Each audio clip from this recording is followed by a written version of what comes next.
Hey everyone, it's Blind Spiral here. A little bit late on getting this going. Unexpected nap in the middle of the afternoon, evening, hit like a truck, and so I appreciate the patience from all of you, and in particular Unicorn Bolt, who admittedly was ready to bail on me for very good reason. But we made it here, 103 on the clock after Unicorn Bolt's big trade, and as you would probably think, Bryce Young, 103 to the Kangsu Pandas. And just like Cam Hun and the inaugurals yesterday, you continue to build your army. So let's talk about the trade itself. How did this come to fruition? We talked about this a little bit before we got going, but how did this happen? You were trying to get 102 yesterday, and when that trade went through with Cam Hun, you even said, I like my offer better. Let's talk through what that offer looked like and then how that led into 103 today. Yeah, so I'd have to double check the exact offer, but it was basically Tyreek Hill and my first 108 for the first, and I mean fair enough, his offer was good too, um, but I was a little disappointed because it was almost like I sent it and I didn't get a response from mine. The other one just got accepted, so I was like, oh, Yeah, he didn't you know, see it. Yeah. I wonder that'd be a fun like chat. Like maybe after we send this video, we'll put that if it ever uploads to YouTube, we'll put a poll in the chat of which side do you like better, and basically say what Flynn or excuse me what Cam Hun offered versus what you offered and see what people like more because I think both of them are good offers, but just me personally after watching Miles Sanders for 4 years, he's fine. Like he's very okay. I did not want to re-sign him. He's a great locker room guy, but I did not want to re-sign him to the Philadelphia Eagles. But people are super high on him in Carolina all of a sudden, so it's interesting. I feel like I would have gone to 108 and Tyreek personally, but to each their yeah, own. I think there is like people do love that 106 as well, which is a big difference because 108 you're talking One with of those receivers. Yeah, Madison Flowers, who are pretty big question marks. yeah. Where it feels like 106 is a lot safer, so it could have been a little bit of that too, which I definitely don't blame him. Yeah, because 106 in theory is the Gibbs or Njigba, and then it drops from there. Cam Hood was saying that he thinks this is top five, but I think a lot of people see the draft as a top six. Um, so that does play into it. So I'd be curious to see what people think. Otherwise, though, out of nowhere, Rutro Raggy is talking about someone saying, make your pick or when's your interview, blah, blah, blah. And he's like, I'm trying to trade back. And then 2 minutes later, da, da, da, da, a trade has been completed. So how did that happen? Did you just fire an offer over his way, or what'd that look like? Well, so I was confused because the trade block thing came up, and then immediately said I picked Young, and I was like, so is the pick up, or are you just saying who you would pick and trying to threaten us, Yeah. or what's the If you deal don't here? trade with So me. I sent Yeah. him a message. I said, or maybe there's more conversation, and he said he had been trying to trade it and hadn't had any responses. So I sent him a message. Well, what are you looking for? And he fired an offer back, and I said, or no, he said maybe I sent something, and he yeah, he said he needed a quarterback. I said, oh, not a problem. What do you want? Yeah. And he fired that one back over, and I try not to nickel and dime. I said, sure, no problem. Yeah. And I like the trade for in a vacuum. I think I do like the trade for both of you guys. I know quarterback has been a position of concern after he moved Mahomes. After Carr got crazy bit up by Win like Flynn, he's been wanting a quarterback. He and I were in discussion for a while about Baker Mayfield. So I know he's been looking to get that quarterback. So now he has his quarterback, was able to slide back a little bit, was able to move up more in the second round. So I mean, in a vacuum, it's not bad whatsoever. But like you said, one of those things where you just hit the accept button, and here you are for Bryce Young. Um, what was the deciding factor for you to go Bryce Young over C.J. Stroud? Is there anything in particular? Do you watch and study these guys? Was it NFL draft? Was it just landing spot? What did that look like for you? It's kind of a combination of all of it. Well, except for I don't study these guys in a lot of depth. I kind of just listen to what other quote unquote experts say, Mm-hmm. and the fact that an NFL team took him number one, the fact that everyone said that he's ready, he can process the plays. Obviously the size thing is the biggest question mark. But some people would say, oh yeah, you should have taken him over Richardson. So um, yeah, that it was pretty straightforward to me. I know Stroud's got a big arm and he's a big guy, and there's a lot of pluses on his side too. But I think maybe at least for the short term, and if you can avoid injury, Young's the safer pick. Yeah, and I also like the idea. I mean, everything I've been reading is says if Bryce Young was 50 pounds heavier, 5 inches taller, he's a number one, no question. Bears would have like never moved, like the asking price would have gone up, but instead because of all like just his size, it's scary, which is a really good factor. But at the same time, if you're able to get it done in college, you shouldn't be dreadful in the NFL. I guess the concern is that the dudes in the NFL are also 5 inches taller and 50 pounds heavier than they are in college. So we'll see the durability piece, but if Carolina does it right, I think he'll be okay. I guess we'll just have to see. Let's talk specifically about your division now. When we were talking with Camahan yesterday, this video hasn't gone up yet because of whatever, but he claims that he believes that all four teams from your division are playoff teams, or have the potential to be playoff teams, right? Because things can kind of get a little funky with injuries and all that type of stuff. And the fact that you guys have to go through each other, I think, not in a mean way, Flynn is the one that'd be really concerning to me of, does this guy make it through that gauntlet? Can he pick up 2 wins against the 6 games that he has against you and K. Miggs and the inaugurals? But do you think that's an accurate statement or not so much? I agree that any of the 4 teams could make the playoffs, and I think that within our division games are going to be pretty critical for that. Mm-hmm. Um, and I don't think all 4 of us actually will make the playoffs. I think somebody's going to be left out just because if we all beat up on each other, that's a lot of losses, and Right. people from the other divisions are going 9 and I don't know how many weeks there are now, 9 and 4, whatever it is. Yeah. It's gonna be tough, I think, for all 4 of us to actually make it, if assuming unless injuries hit somebody or yeah. Yeah, it'll be interesting to see. I feel like there's a clear top 5, and then 6 and 7 I'm fuzzy on, but I also want to wait until the draft is done to see what that looks like, right? Because I know that everybody loves to give Dan. I don't know what Dan did to all of us, but he seems like he's turned into the punching bag. But his roster, the starting roster, is incredible, and so like I think that could be seed 6. I think he could be seed 7, though. I think Flynn could be seed 6 or 7. I think that Justin's Deli should win the division. The Diamond Dogs have a decent chance for 6-7. I need to see how the rest of this kind of goes before I'm really settled on it. But I think it could happen, right? Like I see a world where it does happen, especially with Flynn still his 5 second-round picks. I mean, those are hopefully plug-and-play flex guys for him at a minimum.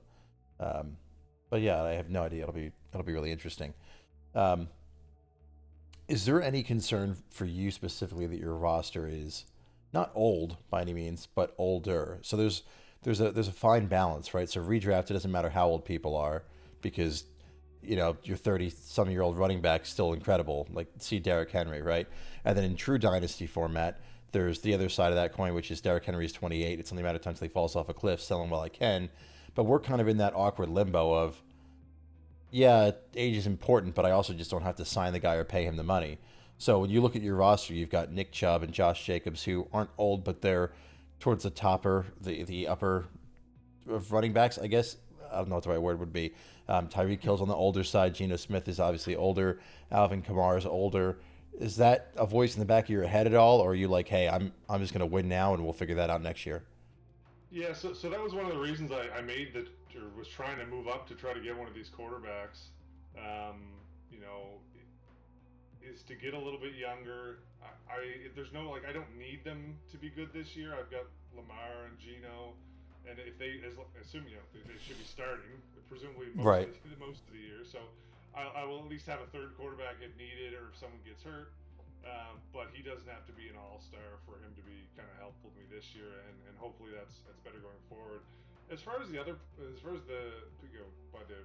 running back and receiver, Tyreek's older, and frankly, the fact that he's claimed he's going to retire in 2 years, to build a media empire. So I'm not Yeah. really sure what he plans on doing. Is an interesting one.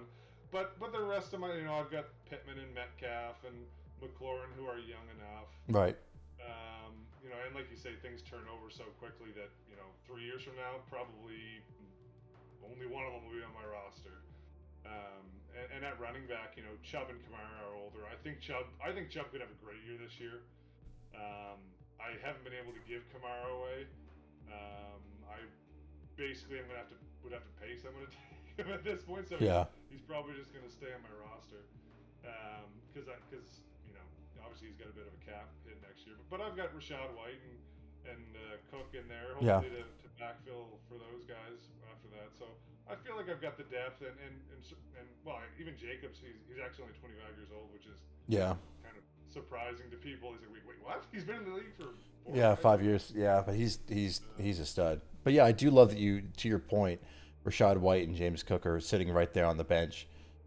Your other receivers are young enough, and receivers not that pinnacle position where it's like, as soon as you're 25, you're worthless. Like running back can be sometimes. This backfills the Geno spot. So yeah, I totally understand. Does this mean that Geno Smith is a bit more expendable to you if Bryce Young comes out and plays well and a team needs a quarterback? Should they come looking? Possibly, yeah. I mean, he's. I will always want to have 3 quarterbacks. I mean, injuries happen, Right. and you're screwed if you don't have one. Um, but if someone came banging on the door of the trade deadline and everything was going well, it's something I would certainly consider or tear down to just whoever the backup that is filling in for an injured starter was, just to have the third guy just in case. Right. But I only signed him to the 1 year deal. Already thinking he's getting expensive, so we'll see how he plays. I do think he does have a good year. He's got even more weapons now, Yeah. which is kind of crazy for a Seattle offense. Um, but yeah. Yeah, it should be really interesting, that Seattle offense with Jackson Smith and Jigba getting added. Was it Not Charbonnet? Was it Charbonnet that got added? Yeah. Charbonnet was So the other one.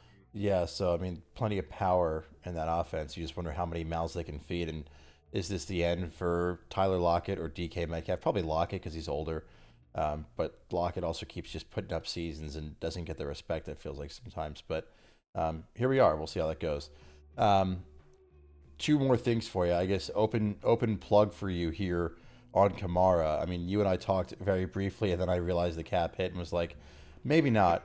But what are you really looking to do? I mean, he's what, $60 this year, 91 next year, I think is what it is. What are you looking to acquire for him for a team that needs that running back? If I don't want a bunch of cap next year, but otherwise I would accept just about anything.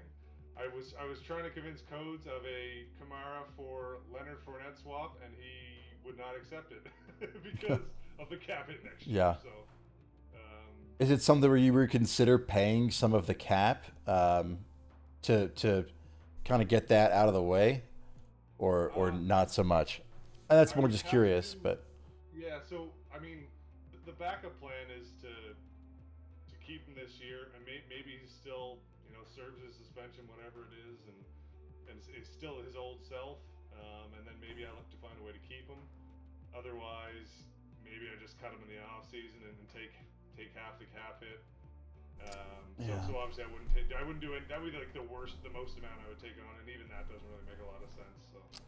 Yeah, I totally. I'm pulling up the specifics now. So I know that like in the NFL, it's like post June 1st cut. It's almost like the same with us when you kind of get in that final year of the deal. I think it's 25%.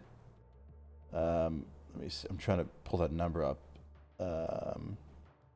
Yeah, so I think Get ahead before already. December 1st, because I've looked at this a lot. Yeah. It's 33% next year, so that's $30.